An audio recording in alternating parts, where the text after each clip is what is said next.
Hey, it's FYF Sports, man. It's Lamont. We back with another video. Today I just wanted to just pay homage to a forgotten era of basketball. I think this era of basketball gets the least credit, and I think in totality, when you reflect back on every era of basketball, I would say the early 2000s. 2000 to 2015ish, even continuing on in and now, this has been the best eras in basketball when you compare them. And when you talk about talent, but I think for me, when I'm looking at player for player, you look at some of the grit, some of the grind of the players who had a storyline that you can follow, players that had a close-knit association with certain teams. I think the early 2000s, you had that, man. When we look back on the early 2000s, the great thing that I liked about the earlier 2000s, and even going into the mid 2000s, is that a lot of these players, you could connect directly with a team and city, and they all had successes in their own right. But before we get started, make sure you guys like, comment, and subscribe. Hit the notification bell to the video if you haven't done so already. We grinding. We have 15K. Trying to get there, trying to get to 20K. The big goal is 100K, but we're going to get that plaque on the wall, and even once we get that plaque on the wall, we're going to continue to grow from that point forward. But as you guys know, man, from the title of the video, we're going to be paying homage to one of the, for me, this is probably my favorite player of all time. This was a guy that I watched. This was a guy that I tried to model my game after. I watched him in college. I watched him in the NBA, and I just like what he stood for. He's one of the biggest reasons why I'm still a Portland Trail Blazer fan. He's one of the biggest reasons why I became a Portland Trail Blazer fan, and we're going to be talking about Brandon Roy. But, before we get into this video, just to pay homage to his greatness, to what he was able to do for that team, I want to, I really want to just speak on that era. We looking back on that era, man. We got guys like Kobe, Duncan, Kevin Garnett, Nash, Paul Pierce, Tracy McGrady. I'm talking about, when you're talking about stars, I'm talking about, and the greatest thing about these stars is these stars you could easily associate with teams. And and this is the early 2000s responsible for breeding LeBron James. So we got to throw LeBron James in that mix. And we look at some of these great teams, and it's just too hard to even remember. There's so many. Steve Nash, Jason Kidd. I could run down the list. Dirk, Tracy, I already said him, Ray Allen. These are all superstars. At one point in time, all of these players could have been considered superstars. And that's what made from 2000 to about 2012, 2013, that's what made that era just completely crazy. Obviously things shifted when we went to the age of the super team with the Golden State Warriors, and this era in and of itself that's kind of sparked off with the Golden State Warriors, that's been great in its own right, and I respect that for what it's also brought to the game of basketball. But when I look back on the Houston Rockets, and I remember seeing Yao Ming and those Houston Rockets compete. All right, I respect that team for what they brought. They were great in their own right. When I look back at, I think some of the most exciting basketball games that I ever saw was with the Sacramento Kings and the Los Angeles Lakers in the playoffs, when they were battling in the playoffs like that. Arco Arena. Everybody remembers that name, Arco Arena, for some reason. Why? Because it was the loudest arena in NBA. I'm always tuning in just to watch them play because of how crazy the crowd was. Mike Bibby, Doug Christie, all those guys. You're talking about one of the deepest teams in NBA. You continue to think back on it. Vince Carter and all the dunk contests, the rise of the Detroit Pistons with Chauncey Billups. It was just so many superstars. The early 2000s just bred superstars. We got Tony Parker, one of the first guys from overseas to just dominate, along with Tim Duncan. It's just absolutely ridiculous how deep the 2000s were. Nobody gives them credit. We got the Phoenix Suns, Amari Stoudemire, Steve Nash. We know what they did. Nash, a two-time MVP. Paul Gasol, he joined forces with Kobe Bryant, helped Kobe Bryant get 2 more championships. Carmelo Anthony, like I said, I feel like he underachieved a bit. Yeah, he did underachieve a bit, but he's still one of the greatest scorers of all time. You got to get that to him. And who can forget? Again, this is what I mean is one of the funnest eras of basketball. Like, I'm gonna be doing a separate video on this as well. But that one of the first Golden State Warrior teams, that Golden State Warrior teams in the early 2000s with Baron Davis and those guys, when that Warrior team made that deep run, Monte Ellis and them, when we saw Baron Davis get the huge dunk off, I mean, just electrifying basketball from top to bottom. It's just hard to. I can run down the list of all stars. It's like I can literally run down the list of almost all of these stars, and I can remember a marquee moment that they had in their career. I can remember a marquee moment with Paul Gasol. I can remember marquee moments with all of these players, and that's the one thing I respect about that era. It wasn't just the level of competition. It wasn't about, nobody really cared about if you left and you joined this team or that team. It was just about y'all individual greatness. Everybody played great basketball regardless of where they were, and I just respected it across the board. It was just so much more talent, so much more fun to watch, and the games were just electrifying. But I really want to focus on this feature right here. This feature right here. This is probably this game right here. Although this is basically the last great moment that Brandon Roy probably had on the NBA basketball court. Because he had an injury called degenerative knees, and his knees were just slowly giving away on him. And as he continued throughout his career, it just got worse and worse and worse, and he was just never the same. He was never able to recover from it. And it's just unfortunate because at this point in time, early on in his career, when he started to head toward his peak, he was right there behind Kobe Bryant. There was a point in time where you could say Brandon Roy was the second best shooting guard in the NBA, right behind Kobe Bryant. And Brandon Roy was going to be next up. And it's just unfortunate that the injuries just came and just took that away from him. But we were able to see greatness. I mean, and so towards this moment right here, I really remember it. This was a series against the Dallas Mavericks. Now the Blazers did lose this series. But this game right here just gave me a completely new respect for the man, Brandon Roy. I've been reaching out to him. I definitely hope to have this guy on my show for an interview one day. That'd be awesome right there because, again, this is a guy that I looked up to. But I want you guys just to watch. I want you guys just to watch the comeback. I want you guys to watch the comeback. I want you guys to watch what he was able to do.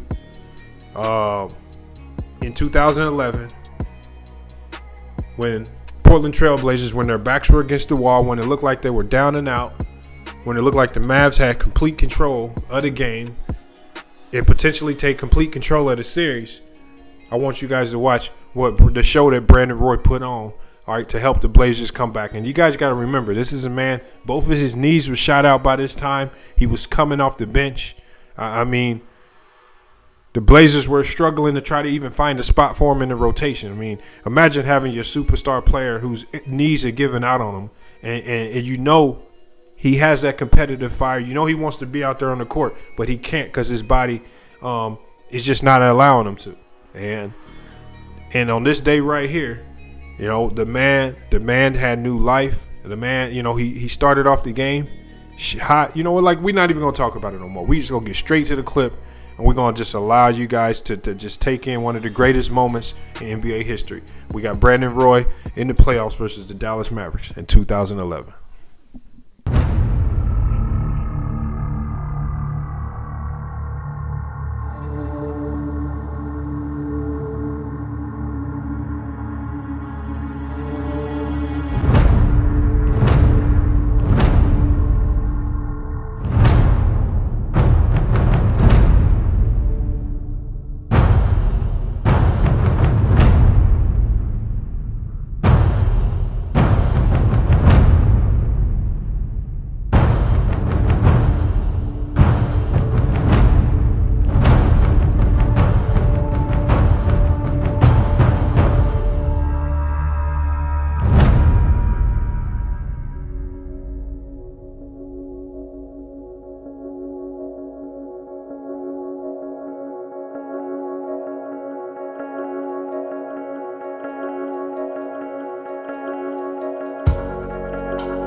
I'd be lying if I said I wasn't a little hurt. I'm disappointed.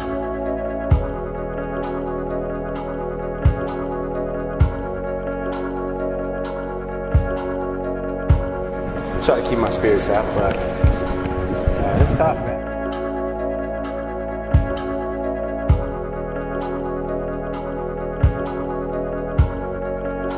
There's a moment where I feel really sorry for myself. Nah, you can't be sorry for yourself.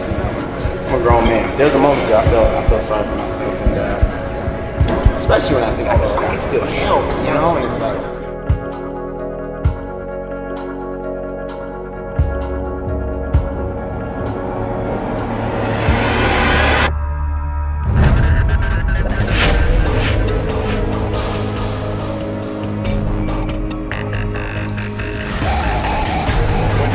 And said, hey, because oftentimes what gets their attention, Wesley for three, short. This is another chance for Portland to get a bucket. They got Andre saying, stay away, I got him. Good Blazers running their offense. Couple of Blazers go down, deep of a hole. Andre goes with the left, Sean Marion. Baseline move, goes glass and scores again. It's the ball in their offense. But here we go again. It's Andre 1-on-5. Out to Stevens. Jason Kidd with his 4 fouls, firing away and drills another 3. Nowitzki. They're making shots. And Andre knowing Jason Kidd inside. There's a 3. All right, maybe not. Beautiful pass. Nowitzki, Marion again. Yeah, that's in the 4th. Step back over Aldridge. Short. Blazers stand and watch. Dallas grabs the rebound. Dirk for 3. Good. No tempo. Here's a 3 in the corner for the 2. That's well short. Blazers have not scored a field goal in the quarter. Picking up number 5. Matthews for 3. Well off the mark. Sean Marion for the first time. Terry with a lay-in down the right side. Haywood tries to draw the offensive foul. Deja for 3. It surprised Aldridge the fact that they were trying to run. Deja, a 3 to get it back, and he buries it in the far corner. Berea turns it over. Roy to Aldridge. 5 seconds. Roy. Brandon for 3.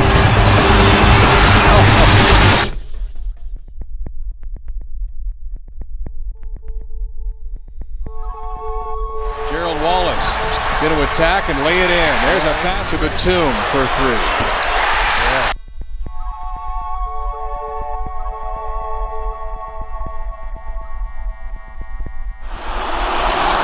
Where has this energy been for Portland? Steal Aldridge. Up ahead, Rudy. He's got Terry with him. Rudy hit. Roy, trouble with the dribble. Taking Kidd down low. Steps through. Scores again. Roy, second chance opportunity. Roy over Dirk. Brandon Roy's got a dozen. Roy around Marion. Step back. Good. Shot clock at 3. Terry for 3. Got it. Roy. Matthews to the middle. Lays it up and in. Alley-oop, LA.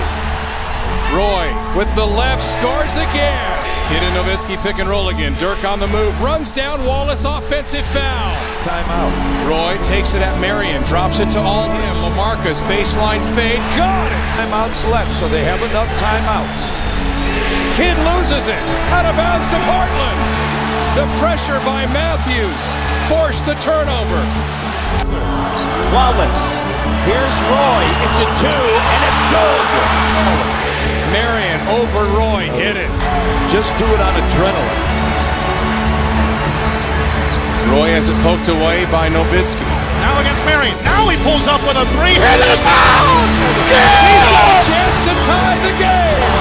Wow. Unbelievable. 90 seconds left. 4-point play. Ties it up. Kidd to Terry. Terry for 3. Off the mark. Rebound. Knocked out of bounds. Wallace was... They can check that. They'll review. Let's see. Portland ball. Late.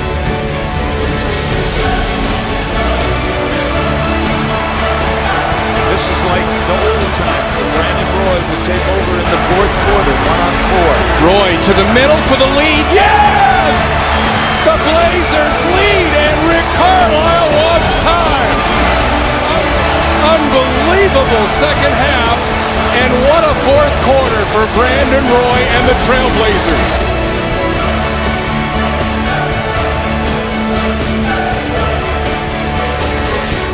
Kidd up ahead to Terry. Terry for the lead. No, and it's over. It's over. The Blazers come from 23 down in one quarter to defeat the Mavericks and even the best of 7 series at 2 apiece. You've just seen history.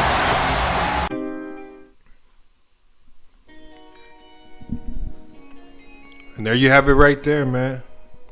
Again, I just wanted to play that, man. I wanted to play it uninterrupted. You know how I normally like to commentate with it. I just wanted to play it uninterrupted because just in case you haven't seen that before, you can get the full effect, the full vibe of what he did. And I don't even think you can really truly get the full impact of what he did in that moment unless you was a Portland Trailblazer fan or unless you was just like an NBA fan at that time. As you just saw the injuries break his career down, you just saw the injuries slow him down. Game by game, by year, and you could see that he was just trying to fight through it. And when you saw he was trying to fight through it, you saw the passion, you saw his love for the game. You know, this is why I hate it when people say that, you know, players of this era, this generation didn't love the game. They didn't care as much. They weren't out here trying to compete. But, I mean, you see a man right here whose body is literally breaking down right before our eyes. Right, and he's out here playing against a team that ultimately won the championship this year. This Dallas Maverick team was great, and he put on one of the performances of the ages.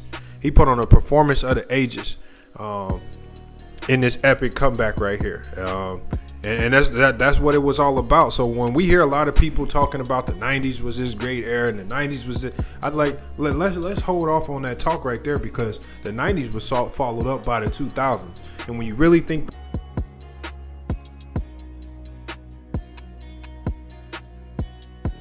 I can run down a list of great players who all were great in their own right. And there were a lot of guys, man. There were a lot of guys. You got to think, a lot of these guys who played in the 2000s, I mean, they grew up in an AAU circuit where they were playing hundreds of games as youth. They were playing a lot of college games. By the time they got to the NBA, I mean, these guys had a lot of miles in their legs. They were starting to break down. I mean, I can even go back and talk about a similar guy like Michael Redd, similar to Brandon Roy, great shooter, great player, just started to break down coming out of Ohio State. So, I mean, like I say, this was an appreciation video for the 2000s, man. We got to show our appreciation for the 2000s. How Kobe and Tim Duncan battled it out multiple years. How Chris Webber and the Lakers battled it out in the Western Conference. I mean, we had so many battles. How Vince Carter battled it out in Toronto, having some great years out there. I mean, and it's just unfortunate that we don't really appreciate what these players do. Same like we did with Vince Carter. We really don't appreciate it until these players end up hanging up the shoes, and they give up the game or they have to retire because of age. And I sense that happening with guys like LeBron. I sense that happening with a lot of the players, a lot of the great players of the 2000s. Again, we don't, we did it with Kobe. We hated on him until the end, and then when he did hang up the laces and we started to give him his just due, I mean, he has the unfortunate accident right there that just makes you feel even worse about all of the hate that you put towards him. So, I mean, let's just start appreciating greatness, man, for what it is. All right. I mean, I really I understand if you're a Jordan fan, you're going to be a Jordan fan. I understand that. But let's not waste our time hating on players of this era, like the LeBrons and the Luka Doncics and the Kevin Durant's. I mean, we could talk about how they do it in this era. Obviously, it's a different era. They're going to do things different. The NBA's become more of a business. Players are aware of it. So players are not just looking at this game for the competitive reasons. NBA players are looking at it like this is a business. This is a job. And they're going to get the most out of it. And that's all it is. And once you accept that and once you accept the changes, you can actually respect what these guys do on the court. But I want you guys to let me know what you think about this video. If you were a Portland Trailblazer fan, if you were a big fan of Brandon Roy, if you were just a big fan of 2000s basketball, let me know what you think. Just let me know what you think. And then who is your favorite player of the 2000s? Because I know we're gonna have our live debate. We're gonna have our live debate today. And I know this video is probably not going to get released till later. So you'll probably see this after the fact. But we're going to be talking tonight about what I feel is the greatest era of basketball, which is the early 2000s. We're going to be talking about that. But I want to know who was your favorite player and why of the early 2000s. Or if you disagree with me on this, do you feel the 90s is better? Do you feel this current era is better? What do you think? I just want you guys to let me know. Hey, but it's been FYF Sports, man. Been another great podcast video. I'm glad I was able to share this with you, man, because, again, Brandon Roy was one of those guys. When I'm coming up, when I'm preparing for games, when I'm trying to get my mind ready for a game, this was one of the guys that I actually prepared for because I dealt with injuries in my own right that were kind of debilitating, that took away athleticism, and it made me change my game.